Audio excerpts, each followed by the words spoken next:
नमस्कार दोस्तों, स्वागत है आपका आपके अपने YouTube चैनल हिंदी श्री पे। हम सभी रामस्वरूप चतुर्वेदी जी की मूल पुस्तक हिंदी साहित्य और संवेदना के विकास का अध्ययन कर रहे हैं। पीछे की कुछ कक्षाओं का वाचन हो चुका है, आगे का वाचन कुछ इस प्रकार है।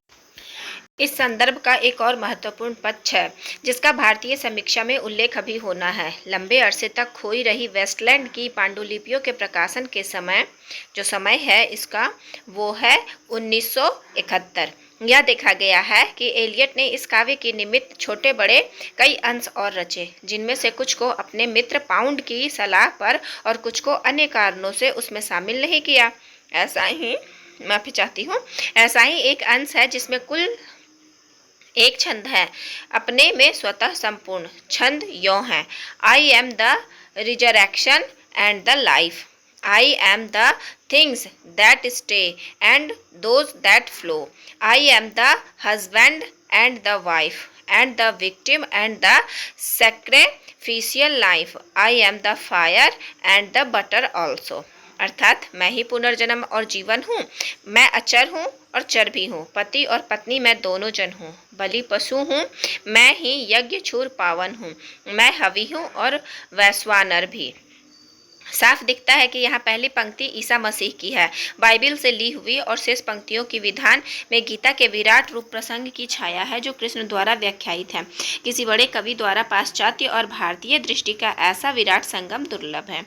ये पंक्तियाँ वेस्टलैंड का अंश बनी या नहीं बनी, यह बात अलग है, पर इस प्रसंग से कवि की उस संपृक्त मानसिकता का पता चलता है जिसमें वह इस काव्य की रचना कर रहा था। ये नरसिंह श्रीवास्तव का अनुवाद है। पुनर्जागरण की भारतीय साहित्य में पहला प्रतिफलन माइकल मधुसूदन दत्त के बांग्ला काव्य मेघनाद वध जो 1861 को माना गया है। देखिए, पुनर्जागरण का भारतीय साहित्य में पहला प्रतिफलन कब माना गया है? माइकल मधुसूदन दत्त की रचना है, बांग्ला काव्य है उनका मेघनाद वध। उन्होंने जब प्रतिफलन किया, उसका अनुवाद किया, उसको माना जाता है। परंपरा से मेघनाद के उपेक्षित चरित्र को इसमें एक नई सहानुभूति देने की का नई चिंतन प्रक्रिया में सफल उपक्रम है। यहाँ मानव ऐहिक दृष्टिकोण पूरी शक्तिमत्ता के साथ स्थापित होता है। फिर माइकल से बंकिम चंद्र चटर्जी होते हुए पुनर्जागरण का प्रवाह पूरे वेग के साथ रविंद्रनाथ ठाकुर में दिखाई देने लगता है। यहाँ देखिए, सबसे पहले उन्होंने माइकल मधुसूदन के बारे में कहा, फिर बंकिम चंद्र चटर्जी से होते हुए ये रविंद्रनाथ ठाकुर में हमें पुनर्जागरण हिंदी साहित्य में, भारतीय साहित्य में दिखता है। सन 1913 में उनकी कृति गीतांजलि, रविंद्रनाथ ठाकुर जी की रचना है गीतांजलि, पर नोबेल पुरस्कार की घोषणा साहित्यिक पुनर्जागरण की व्यापक स्तर पर स्वीकृति है।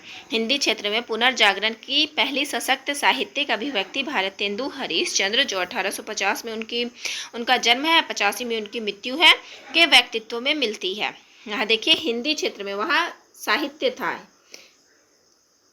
यहाँ पे भारतीय साहित्य था, जहाँ माइकल जी का बात आया है, और बंकिम चंद्र से होते हुए रविंद्रनाथ ठाकुर में हम अगर पुनर्जागरण की बात करते हैं तो वहाँ भारतीय साहित्य की बात थी।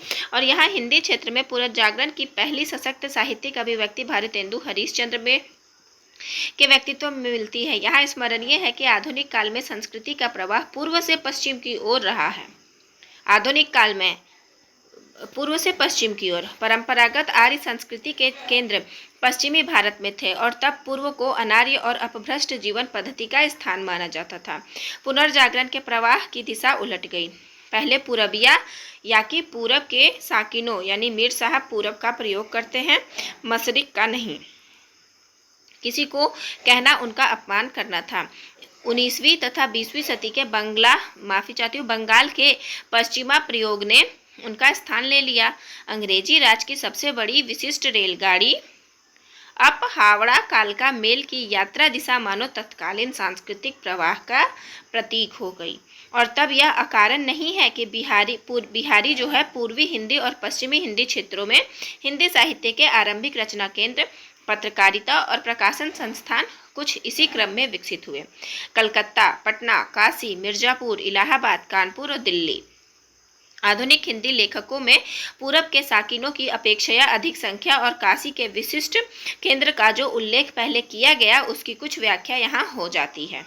साहित्यिक परिदृश्य में साहित्यिक परिदृश्य पर भारतेंदु के अवतरण के ठीक पहले हिंदी क्षेत्र में दो राजाओं के रचनात्मक और वैचारिक प्रतिद्वंदिता ध्यान देने योग्य है। दोनों अंग्रेजी शासन के प्रति पूरे वफादार थे, पर राजा शिव प्रसाद सितारे हिंद जीवन के प्रत्येक क्षेत्र में वैसा ही आचरण करना चाहते थे जो अंग्रेजों के प्रत्यक्ष हित में हो, जबकि राजा लक्ष्मण सिंह अपने सेवा कार्य में तो अंग्रेजों के प्रति स्वामी भक्ति रखते थे, पर विचार के अन्य क्षेत्रों में स्वतंत्र विवेक से कार्य लेते थे। दोनों को अंग्रेज सरकार ने राजा का पद दिया था और वे प्रशासन के उच्च पदों पर थे। राजा शिव प्रसाद शिक्षा विभाग में थे और इस दृष्टि से उन्होंने विविध विषयों पर विविध स्तरीय कक्षाओं के लिए पाठ्य पुस्तकें तथा अन्य सामान्य ग्रंथ तैयार किए थे। आरंभ में वे परिष्कृत खड़ी बोली हिंदी के पक्षधर थे। देखिए, परिष्कृत खड़ी बोली हिंदी के पक्षधर थे, पर क्रमशः सरकारी नीति के अनुकूल अरबी फारसी मिश्रित उर्दू शैली के पुरस्कर्ता हो गए थे। देखिए, वो पक्षधर थे खड़ी बोली के, लेकिन सरकारी नीति ये नहीं कहती थी कि आप पूरी तरीके से खड़ी बोली के पक्षधर हो या पूरी तरीके से जो पाठ्यक्रम हो वो खड़ी बोली पर हो। तो उन्होंने सरकारी नीति के अनुकूल अरबी फारसी मिश्रित उर्दू शैली के वह पुरस्कर्ता बन गए। राजा लक्ष्मण सिंह ने कुछ तो उपयोगी साहित्य की रचना की, पर मूलतः वे कृतिकार थे। उन्होंने कालिदास की प्रमुख रचनाओं का अनुवाद किया, जिनमें से शकुंतला नाटक उन्होंने खड़ी बोली गद्य में अनुदित किया, खड़ी बोली गद्य में, और मेघदूत ब्रजभाषा काव्य में। याद रखिएगा, जो नाटक है वो खड़ी बोली गद्य में है और मेघदूत का अनुवाद उन्होंने राजा लक्ष्मण सिंह ने ब्रजभाषा में किया था। यही व्यवस्था मानो भारतेंदु ने आगे चलकर स्वीकार किया, गद्य खड़ी बोली में और कविता ब्रजभाषा में। राजा लक्ष्मण सिंह के ये अनुवाद बड़े सरस हुए। शकुंतला नाटक में खड़ी बोली का और मेघदूत में ब्रजभाषा का जैसे प्रतिमान उन्होंने स्थापित किया हो। राजा शिव प्रसाद का कार्य मुख्यतः गद्य के क्षेत्र में था और यह स्मरणीय है कि वे भारतेंदु के विद्या गुरु भी थे। ये हम सब जानते हैं कि भारतेंदु के विद्या गुरु कौन थे, तो राजा शिव प्रसाद जी गुरु थे। यद्यपि भाषा नीति को लेकर आगे गुरु शिष्य में मतभेद हो गया, यानी कि जो भाषा नीति थी, जो वो अरबी और फारसी मिश्रित उर्दू का प्रयोग कर रहे थे, वो भारतेंदु जी को स्वीकार्य नहीं था। हिंदी साहित्य का इतिहास में आधुनिक काल के अंतर्गत गद्य साहित्य परंपरा का प्रकरण खोलते हुए रामचंद्र शुक्ल जी भारतेंदु के कृतित्व के नाटक के केंद्रीय स्थिति को सही पहचानते हैं, पर एक विस्मय का भाव प्रकट करते हुए वे लिखते हैं, विलक्षण बात यह है कि आधुनिक गद्य साहित्य की परंपरा का प्रवर्तन नाटकों से हुआ। विलक्षणता शायद उन्हें इस बात में लगती है कि कहाँ तो हिंदी क्षेत्र में नाटक पिछली 5 शताब्दियों से अनुपस्थित था और कहाँ आधुनिक काल का परिवर्तन इसी माध्यम से होता है। ऊपर से देखने पर यह विस्मय वाजिब है, पर यदि समूची स्थिति का विश्लेषण किया जाए तो परिप्रेक्ष्य कुछ दूसरे रूप में उभरता दिखता है। पुनर्जागरण आंदोलन के विवेचन से स्पष्ट हो जाता है कि वहाँ एक मुख्य प्रतिज्ञा यह थी कि हिंदू जाति की एकांतिक भावना का निरसन करके उसे एक समाज के रूप में गठित किया जाए। ब्रह्म समाज, प्रार्थना समाज, आर्य समाज और आगे चलकर स्वयं भारतेंदु द्वारा स्थापित तदीय समाज, जिसका स्थापना वर्ष 1873 है, नामकरण और उनके कार्यक्रम इस मान्यता को भलीभांति पुष्ट करते हैं। इधर नाटक सभी साहित्य और कला माध्यमों के बीच अपनी प्रकृति में सर्वाधिक सामाजिक है। रंगमंच पर उनका प्रस्तुतिकरण अनेक प्रकार के कलाकारों के सहयोग से होता है, वैसे ही उसका आस्वादन समाज के रूप में किया जाता है। इस स्थिति में पुनर्जागरण की व्यापक सामाजिक चेतना की अभिव्यक्ति के लिए नाटक ही सर्वाधिक उपयुक्त माध्यम था। यों गद्य के क्षेत्र में नाटक माध्यम का पहला चुनाव करके भारतेंदु ने अपने सही ऐतिहासिक दृष्टि का परिचय दिया है। भारतेंदु के व्यक्तित्व में आलोचकों द्वारा कई प्रकार के द्वैत परिलक्षित किया गया है। पुनर्जागरण की अनिवार्य प्रक्रिया विरुद्धों का सामंजस्य वस्तुतः जहाँ कुछ ऊना पड़ा है वहाँ फाक नजर आएगी। यह फाक भारतेंदु में कई रूपों में दिखती है, पर इस द्वैत की चर्चा के पूर्व भारतेंदु में व्यक्तित्व की संश्लिष्टता का विवेचन उपयुक्त होगा। स्वदेशी वस्तुओं के व्यवहार का प्रतिज्ञा पत्र भारतेंदु ने 23 मार्च 1874 की कवि वचन सुधा में प्रकाशित किया था। रामविलास शर्मा ने अपनी पुस्तक भारतेंदु युग और हिंदी भाषा की विकास परंपरा में ठीक ही लिखा। यहाँ देखिए, रामविलास शुक्ल जी की पुस्तक का बात हो रहा है, जो भारतेंदु युग और हिंदी भाषा की विकास परंपरा में ठीक ही लिखा है। यह प्रतिज्ञा पत्र भारतीय स्वाधीनता के इतिहास में स्वर्णाक्षरों में लिखा जाने योग्य है। यहाँ समझा जा सकता है कि बंगाल में आरंभ हुई पुनर्जागरण चेतना मध्य देश में पहुंचकर अधिक प्रखर रूप में राष्ट्रीय हो जाती है और उसके वाहक बनते हैं भारत हिंदू हरिश्चंद्र। कवि वचन सुधा जैसे नाम की पत्रिका में स्वदेशी की प्रतिज्ञा पत्र प्रकाशित होना आज कुछ अटपटा सा लग सकता है, पर वह पुनर्जागरण की मूल संश्लिष्ट प्रकृति के अनुकूल है। यहाँ ध्यान रखना होगा कि भारत हिंदू युग का जागरण हिंदू पुनरुत्थान नहीं है। अपने बलिया वाले आख्यान जो 1884 में उन्होंने दिया था, अपने बलिया वाला आख्यान में भारत हिंदू जी कहते हैं, इस महामंत्र का जप करो, जो हिंदुस्तान में रहे, चाहे किसी रंग किसी जाति का क्यों ना हो, वह हिंदू है। हिंदू की सहायता करो। बंगाली, मराठी, पंजाबी, मद्रासी, वैदिक, जैन, ब्रह्मो है, मुसलमान, सब एक का हाथ एक पकड़ो। हिंदू की इस व्याख्या में भारत हिंदू का अंतर बंकिम चटर्जी से ये जो बात कही गई है, सीताराम उपन्यास हिंदू को हिंदू न बचाएगा तो कौन बचाएगा, उसमें लिखा गया है, स्पष्ट समझा जा सकता है इस बात को। मतलब रामस्वरूप चतुर्वेदी जी कह रहे हैं कि ये जो बलिया आख्यान में भारत हिंदू जी ने जो कहा, उसको हम कहाँ समझ सकते हैं, तो सीताराम जी का उपन्यास है हिंदू को हिंदू न बचाएगा तो कौन बचाएगा, उसमें हम स्पष्ट तरीके से इस बात को व्याख्यायित तरीके से समझ सकते हैं। स्वदेशी की भावना और राष्ट्र की धर्म निरपेक्ष परिकल्पना में भारत हिंदू का चित्रण अग्रगामी कहा जाएगा। वे इस प्रसंग में आधुनिक संविधान को बहुत पहले से पूर्वासित करते और दिखाई देते हैं। भारत हिंदू के बारे में कहा जा सकता है कि वे ऐसे भक्त थे जो समकालीन राजनीति पर पूरी दृष्टि रखते थे और उनकी रचना इस पूरी स्थिति में से निष्पन्न होती है। एक और श्री चंद्रावली नाटिका है, जिसमें चंद्रावली के माध्यम से लेखक ने अपनी ही प्रेमा भक्ति को निष्ठापूर्ण अभिव्यक्ति दी है, जिसमें केवल नारी पात्र हैं। कृष्ण भी रंगमंच पर जोगिन के वेश में आते हैं। याद रखिएगा कि चंद्रावली भारत हिंदू की जो चंद्रावली नाटक है, उसमें से केवल नारी पात्र हैं। कृष्ण एक मेल पात्र है, लेकिन वो जोगिन के वेश में ही आते हैं, यानी नारी के रूप ही बदल कर आते हैं। दूसरी ओर मुद्रा राक्षस का रूपांतरण है, जिसमें नारी पात्रों का प्रायः एकांत अभाव है। चंद्रावली में केवल नारी पात्र है और मुद्रा राक्षस में नारी पात्रों का प्रायः अभाव है, और जहां कूटनीति के दाव पेच पूरी जटिलता से अंकित हुए हैं। इन दोनों को मिलाकर भारत हिंदू का संश्लिष्ट व्यक्तित्व बनता है, जो पुनर्जागरण चेतना के अनुरूप है। हिंदी साहित्य में पुनर्जागरण भारत हिंदू के माध्यम से अवतरित होता है, और तब वह स्वाभाविक है कि वे आधुनिक काल के प्रवर्तक माने जाते हैं। टैक्स, महामारी, धन के विदेशों में प्रवाह के विरुद्ध वे आवाज़ उठाते हैं, स्वदेशी और मातृभाषा के प्रयोग के लिए आग्रह करते हैं, और कृष्ण की अनंत प्रतीक्षा में आंखें खुली की खुली रह जाने का मार्मिक उल्लेख करते हैं। जिन आँखों की समर्थ समीक्षक रामविलास शर्मा अपने सैद्धांतिक पूर्वाग्रह के कारण देखकर भी अनदेखी करते हैं, पर भारत हिंदू के संदर्भ में यह आधुनिक मानव जीवन की समग्र प्रस्तावना है, जो पुनर्जागरण की मुख्य भावभूमि है। भारत हिंदू के रचनाकार व्यक्तित्व की संश्लिष्टता उनके काव्य रूपों के चुनाव में पूरी तरह झलकती है। वे हृदय से कवि हैं, पर उनकी कविता ब्रज भाषा में है और अधिकतर भक्तिकालीन संस्कारों से युक्त बीच बीच में कुछ रीतिकालीन भंगिमा भी दिख जाती है। नवोन्वेष के दबाव में अपवाद स्वरूप कुछ कविताएं खड़ी बोली में लिखी हैं। तब छंद विधान अधिकतर उर्दू का है, गद्य सारा का सारा खड़ी बोली में है, और यद्यपि वे खड़ी बोली गद्य के पहले रचनाकार हैं, शिक्षक, प्रवचनकर्ता और अनुवादक से आगे, पर उन्होंने अपने समय में संभाव्य सभी गद्य रूपों का प्रयोग किया है। नाटक एक अधूरा उपन्यास है। आत्मकथा, निबंध, समीक्षा, पत्रकारिता, नाटक उनके कृतित्व के केंद्र में है। यह कहना शायद ठीक होगा। पुनर्जागरण चेतना की सशक्त अभिव्यक्ति के लिए उनका यह सजग चुनाव है, जिस तक साक्षर निरक्षर सबकी पहुँच है। नाटक के जन्म की भारतीय कथा में भी भरत मुनि ने उल्लेख किया है कि यह माध्यम सब वर्णों के लिए है, और आधुनिक जनतंत्र के युग में तो उसकी यह विशेषता और उभर कर आती है।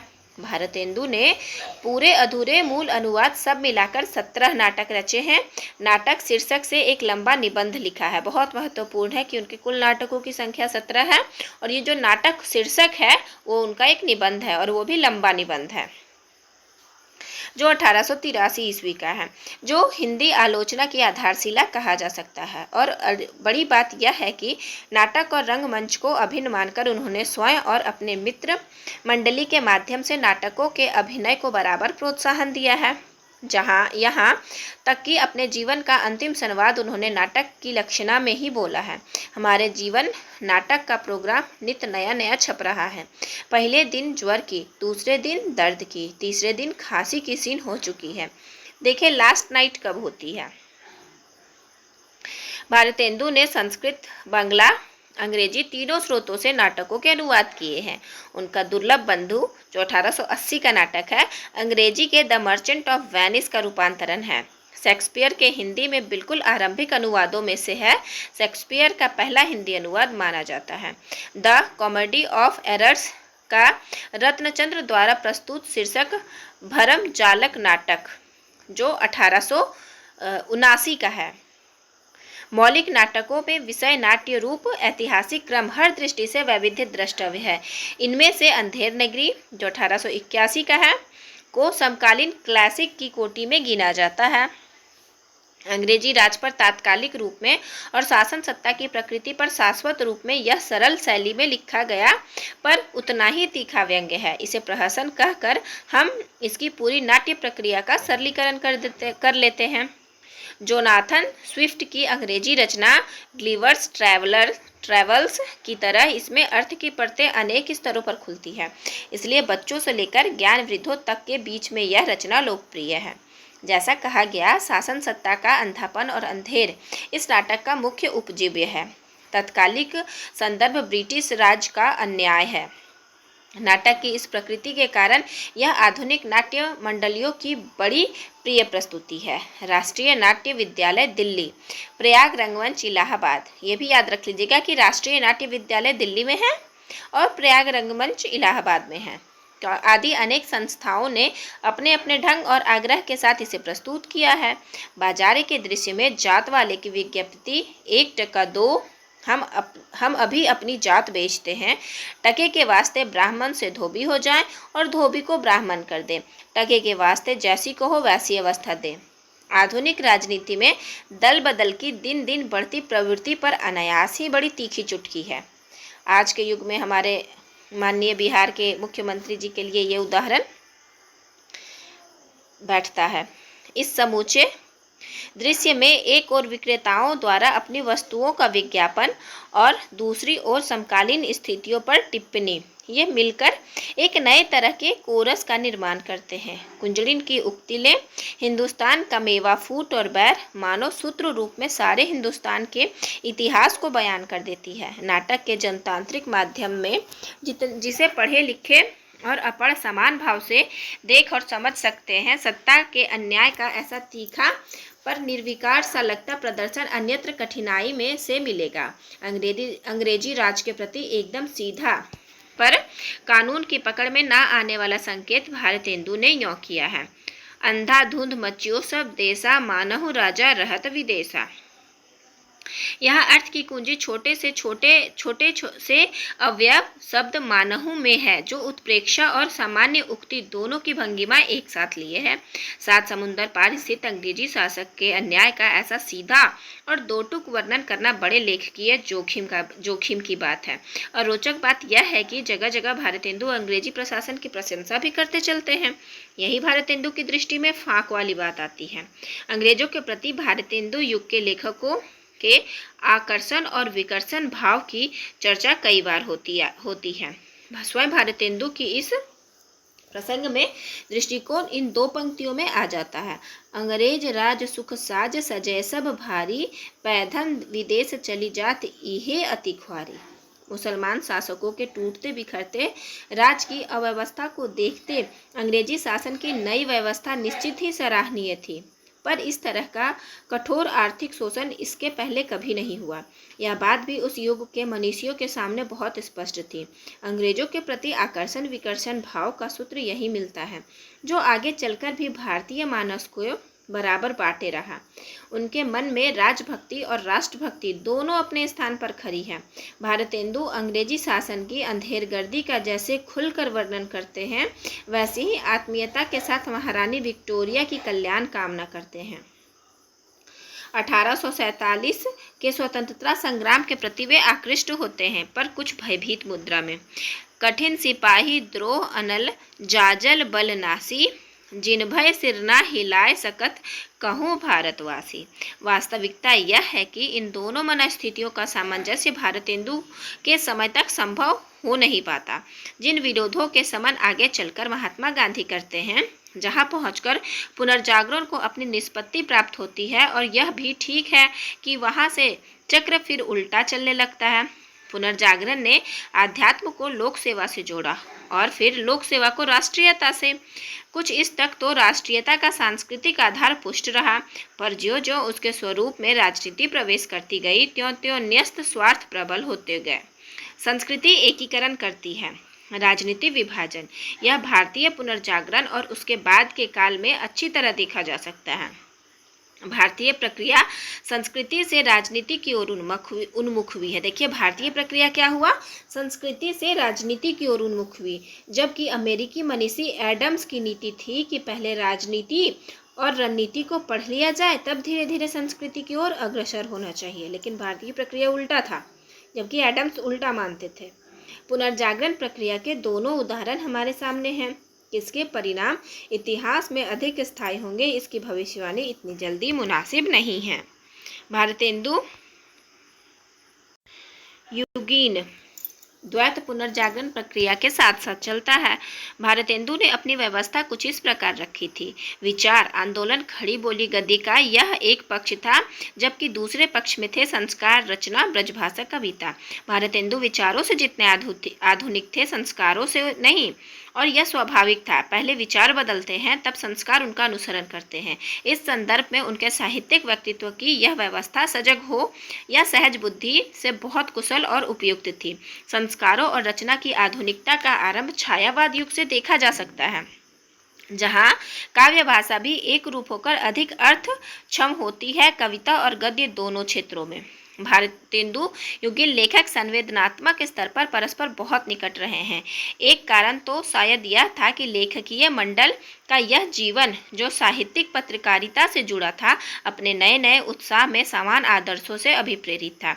फिर भारतेंदु का संरक्षण और आत्मीय भाव का मिला जुला रूप उन्हें सहज भाव से नेतृत्व के रूप में स्वीकार्य था। भारतेंदु मंडल के प्रमुख लेखक थे बद्री नारायण चौधरी प्रेमघन मिर्जापुर के थे, बालकृष्ण भट्ट इलाहाबाद के थे, दामोदर शास्त्री सप्रे काशी के थे, काशीनाथ खत्री इलाहाबाद के थे, राव कृष्ण देव शरण सिंह गोप काशी के थे, लाला श्रीनिवास दास दिल्ली के, मोहनलाल विष्णु पंड्या काशी के थे, कार्तिक प्रसाद खत्री काशी, केशव राम भट्ट पटना, ठाकुर जगमोहन सिंह काशी, प्रताप नारायण मिश्र कानपुर, अंबिका दत्त व्यास काशी, रामकृष्ण वर्मा काशी, सुधाकर द्विवेदी काशी, गोस्वामी राधाचरण वृंदावन के थे, लाला सीताराम इलाहाबाद के थे, राधा कृष्ण दास काशी।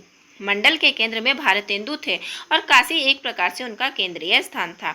अधिकतर लेखक काशी और आसपास के नगरों के थे। यद्यपि दिल्ली और वृंदावन जैसे तब के सुदूर स्थानों के लेखक भी उनसे वैसी ही घनिष्ठता से जुड़े थे। इन लेखकों की व्यक्तिगत रचनात्मक उपलब्धि समान स्तर की नहीं है, पर एक वृत्त के रूप में उनका योगदान अपने में विशिष्ट है। जिन पत्रिकाओं ने इन्हें जोड़ रखा था, उनमें से कुछ के नाम हैं। कवि वचन सुधा, हरिश्चंद्र चंद्रिका भारतेंदु हरिश्चंद्र की थी ये, आनंद कादम्बनी प्रेमघन जी की है, हिंदी प्रदीप बालकृष्ण भट्ट जी की है, ब्राह्मण प्रताप नारायण मिश्र जी की है, सदादर्श लाला श्रीनिवास दास की है, बिहार बंधु केशव भट्ट की है, भारतेंदु राधाचरण गोस्वामी जी की है। साहित्य और पत्रकारिता का यह विलक्षण समागम पुनर्जागरण युग की संश्लिष्ट चेतना के अनुरूप था। भारतेंदु युग के लेखकों ने सभी माध्यमों में लिखा, कविता, नाटक, उपन्यास, निबंध और आलोचना। उपन्यास, निबंध, आलोचना और पुस्तक समीक्षा की तो शुरुआत ही इस काल में हुई। लाला श्रीनिवास दास का उपन्यास परीक्षा गिरु जो 1882 का है, बालकृष्ण भट्ट और प्रताप नारायण मिश्र के ललित निबंध, भारतेंदु हरिश्चंद्र का लंबा आलोचनात्मक निबंध नाटक जो 1883 का है, अपने अपने माध्यमों की पहली रचनाएं हैं। खड़ी बोली हिंदी का पुनरारंभ होने के कारण इस युग के लेखकों ने लोक साहित्य से भी काफ़ी प्रेरणा ली। कजली, मुकरी, चूरन के लटके, लावनी जैसे लोक प्रचलित माध्यमों को इन लेखकों ने शिष्ट साहित्य में संक्रमित किया है। इस दृष्टि से इस युग को आधुनिक हिंदी का आदिकाल कहना एक विशेष सार्थकता रखता है। इस रचना प्रक्रिया में यदि विश्लेषण किया जाए तो स्पष्ट होगा कि हिंदी साहित्य के आदिकाल की तरह आधुनिक काल का यह प्रथम चरण है जहां लोक साहित्य और शिष्ट साहित्य तथा आधुनिक संदर्भ में पत्रकारिता और साहित्य के बीच संक्रमण अभी चल रहा है। एक और उपन्यास, ललित निबंध तथा पुस्तक समीक्षा जैसे नए माध्यम अंग्रेजी के प्रभाव से ग्रहण किए जा रहे हैं, तो दूसरी ओर कजली, लावनी और मुकरी जैसे लोक माध्यमों का अकुंठ भाव से प्रयोग हो रहा है। लाला श्रीनिवास दास की परीक्षा गुरु हिंदी का पहला मौलिक उपन्यास माना गया है और यह संयोग से कुछ अधिक है कि पश्चिम से लिए गए इस नए काव्य रूप की मुख्य रचना समस्या है भारतीय संस्कृति पर पाश्चात्य संस्कृति के आक्रामक प्रभाव की। एक और पुनर्जागरण की प्रक्रिया चल रही है, दूसरी ओर साथ ही साथ उस प्रक्रिया के परिणामों का परीक्षण भी चल रहा है। परीक्षा गुरु का स्वर सात्विक और वातावरण नैतिक रखने का पूरा प्रयास लेखक ने किया है। प्रत्येक अध्याय के आरंभ में संसार के प्रसिद्ध पुरुषों के आप्तवचन और उक्तियों को शीर्षबंध के तौर पर रखा गया है। अंग्रेजी उपन्यास जब 17वीं सदी में गति पकड़ता है तो कई बार नैतिकता विरोधी कहकर आलोचकों ने उस पर आक्रमण किया था। रिचर्डसन यहाँ लिख दिया है और फील्डिंग के लोकप्रिय उपन्यासों की निंदा करते हुए उस समय कुछ परिपत्र भी प्रसारित हुए थे। इस सामाजिक प्रतिक्रिया को ध्यान में रखकर ही शायद परीक्षा गुरु का लेखक अतिरिक्त सतर्कता बरतता है और इस बात की चिंता करता है कि उसकी कथाकृति के शिथिल रूप से यथार्थवादी चित्रण ना हो। परीक्षा गुरु इस व्यग्रता में लगभग उपदेशात्मक हो जाता है। उपन्यास में नए उभरते मध्य वर्ग के प्रौढ़ता की ओर अग्रसर युवकों का चित्रण है, जिनकी ओर से समाज को सबसे अधिक आशाएं हो सकती है। केंद्रीय चरित्र लाला मदन मोहन है, जो रईस परिवार और संस्कारों के हैं। उनकी मित्र मंडली उन्हें बातों में चढ़ाकर नए फैशन की ओर ले जाना चाहती है। नए तरह के फर्नीचर, पहनावे और आभूषणों पर उन्हें फिजूल खर्ची के लिए प्रेरित किया जाता है, यह बताकर कि शहर के अन्य रईस इन्हीं आधुनिक उपकरणों को खरीद रहे हैं। इस प्रतिद्वंदिता के भाव को उपजाकर नई सभ्यता की दौड़ आरंभ होती है। मदन मोहन की मित्र मंडली में केवल एक ब्रजकिशोर है जो उनका शुभचिंतक है और फैशन के इस नए प्रवाह में वह बह नहीं जाना चाहता। शेष सब चाटुकार और समय सेवी हैं। ब्रजकिशोर और अपनी पत्नी की सहायता से ही मदन मोहन विपत्तियों कि उस गर्त से निकल पाता है जिसमें फैशन की अंधी दौड़ ने उसे ढकेल दिया था। पुराने रूपकों की व्याख्या के सादृश्य पर देखें तो यह विवेक और परंपरा का सहारा है जो विदेशी आक्रामक संस्कृति से रक्षा करता है। आधुनिक काल में उपन्यास के जन्म के आरंभ से ही हर देश में उसके दो विरोधी उपयोग चल रहे हैं। एक और नग्न यथार्थ का शिथिल और आकर्षण चित्रण है, तो दूसरी ओर उसमें लिप्त न हो जाने के लिए पूरी तौर पर सावधान किया जा रहा है। एक पक्ष का उदाहरण किशोरी लाल गोस्वामी के उपयुक्त उपन्यास प्रस्तुत करते हैं, तो दूसरे पक्ष की कथाकृतियां हैं। परीक्षा गुरु और नूतन ब्रह्मचारी महत्वपूर्ण है। किसकी रचना है? बालकृष्ण भट्ट की। उपन्यास में काव्य रूप में सामाजिक यथार्थ के अंकन का संतुलन आगे चलकर प्रेमचंद में बनता है, जहां से उपन्यास का वास्तविक कला रूप आरंभ होता है। श्रीनिवास दास ने भारतेंदु युग की केंद्रीय विधा नाटक में भी कई रचनाएं लिखी, पर उन्हें विशेष मान्यता प्राप्त नहीं हुई। संयोगिता स्वयंवर की तो कई जगह तीखी आलोचना ही हुई, जहां से हिंदी में व्यावहारिक आलोचना का सूत्रपात होता है। सदादर्श नामक साप्ताहिक पत्र इन्होंने कुछ समय तक चलाया, जिसे बाद में कवि वचन सुधा के साथ मिला दिया गया। आयु क्रम की दृष्टि से भारतेंदु मंडल के सबसे वरिष्ठ सदस्य इलाहाबाद के बालकृष्ण भट्ट थे। भारतेंदु और महावीर प्रसाद द्विवेदी क्रमशः दोनों के समकालीन और दोनों युगों को जोड़ने वाले। इनके कृतित्व में भी विधाओं का प्रीतिकर वैविध्य देखने को मिलता है। नाटक, उपन्यास, ललित निबंध, पुस्तक समीक्षा, पत्रकारिता, इन सभी क्षेत्रों में पंडित भट्ट का योगदान है। यद्यपि आगे चलकर निबंधों के शैलीकार के रूप में उन्हें विशेष ख्याति मिली। नूतन ब्रह्मचारी शीर्षक लघु उपन्यास में इन्होंने दो विरोधी प्रकार के चरित्रों का आमना सामना किया है।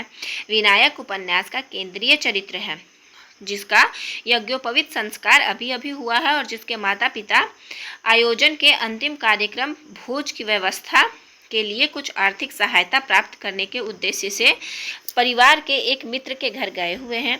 अकेले विनायक का सामना डाकुओं के सरदार से होता है, जो घर को सुनसान समझकर लूटने आया है। विनायक इस सरदार का स्वागत करता है क्योंकि उसके पिता समझा गए कि उनकी अनुपस्थिति में घर पर कोई आमंत्रित बंधुजन आए तो वह उनका सत्कार करे। विनायक डाकुओं के सरदार को न्योते में आया मानता है। विनायक के सरल स्नेहपूर्ण व्यवहार से प्रभावित होकर सरदार के चरित्र में परिवर्तन आता है, जो इसकी मृत्यु के समय तक और गहरा होता जाता है। सात्विकता की विजय ही यो उपन्यास का मूल संदेश है, जो परंपरागत भारतीय संस्कृति में निष्ठा के साथ दिखाई देती है। नूतन ब्रह्मचारी का आरंभिक प्रकाशन हिंदी प्रदीप के अंकों में क्रमशः हुआ था। निबंधों में बालकृष्ण भट्ट के पांडित्य और मोहल्ले टोले में प्रचलित भाषा की भंगिमा का एक दूसरे से मिलाप होता है। ललित निबंध की यह खास प्रीतिकर बनावट हजारी प्रसाद द्विवेदी से होती हुई विद्यानिवास मिश्र तक आती है।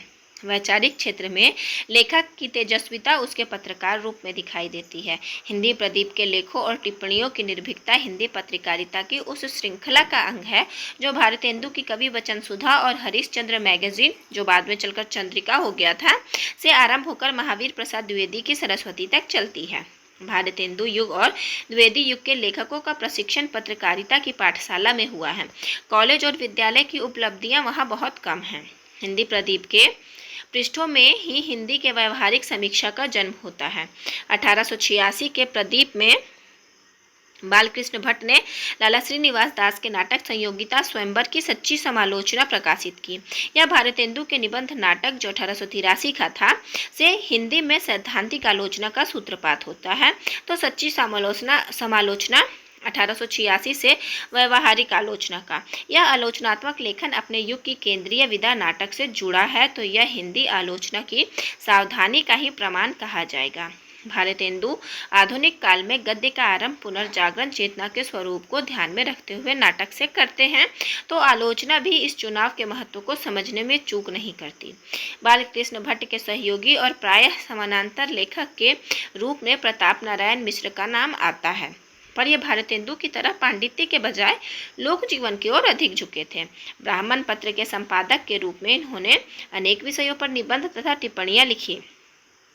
कुछ शीर्षक इस प्रकार हैं: हो ओ ली है, बेगार, रिश्वत, कचहरी में शालिग्राम जी, कानिकुब्जो ही की सबसे हीन दशा क्यों है, वर्षारंभ, घूरे का लता बिन बिनय कनाकत की डौल बांधे, कानपुर और नाटक, कन्नौज में 3 दिन, पंचपरमेश्वर। याद रखिएगा कि पंचपरमेश्वर उनका निबंध है, शीर्षक है निबंध का।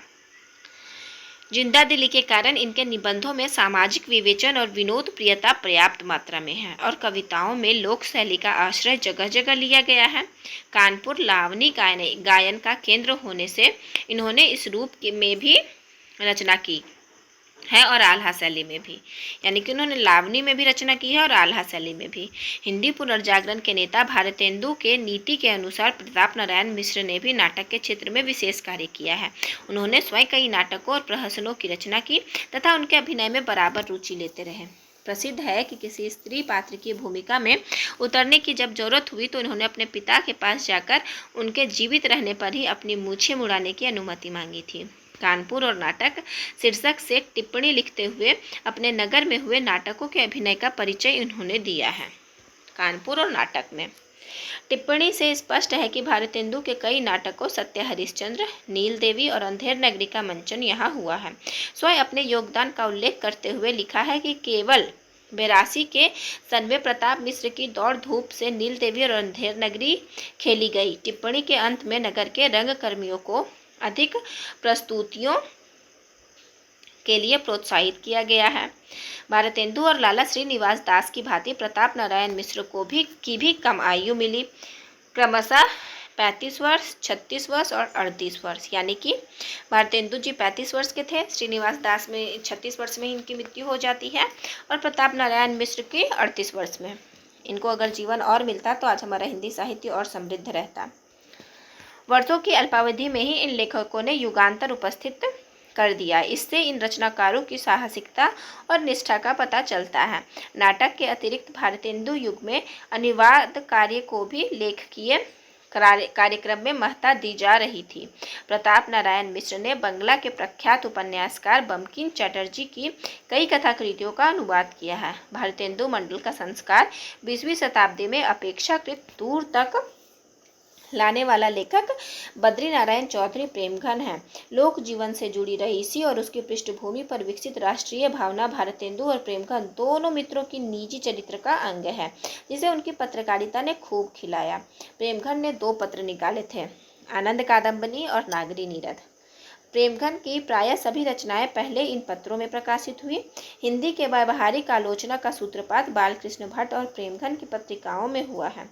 आचार्य शुक्ल ने अपने इतिहास में लिखा है, समालोचना का सूत्रपात हिंदी में एक प्रकार से भट्ट जी और चौधरी साहब ने ही किया है। समालोच्य पुस्तक के विषयों की अच्छी तरह विवेचन करके उसके गुण दोष से विस्तृत निरूपण की चाल उन्हीं ने चलाई है। प्रेमघन का नगर मिर्जापुर वर्षा संबंधी लोकगीत कजली गायन के लिए विख्यात रहा है। उन्होंने स्वयं अनेक विषयों पर कजली की रचना की है और अन्य कवि गायकों की रचनाओं का संकलन भी किया है।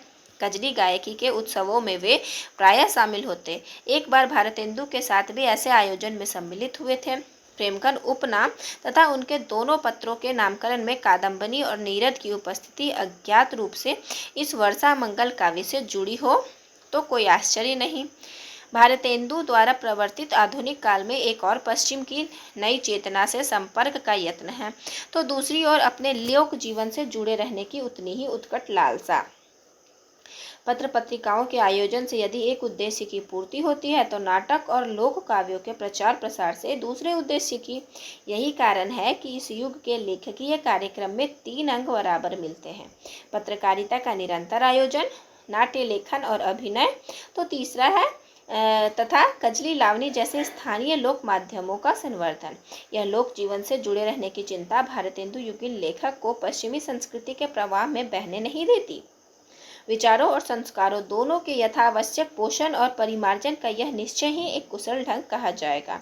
यह उल्लेखनीय है कि हिंदी क्षेत्र में पारसी नाटक मंडलियों की स्थिति से ये लेखक परेशान थे। उनकी लोकप्रियता से उन्हें स्पर्धा थी, पर उसके फूहड़पन से वे उतने ही क्षुब्ध थे।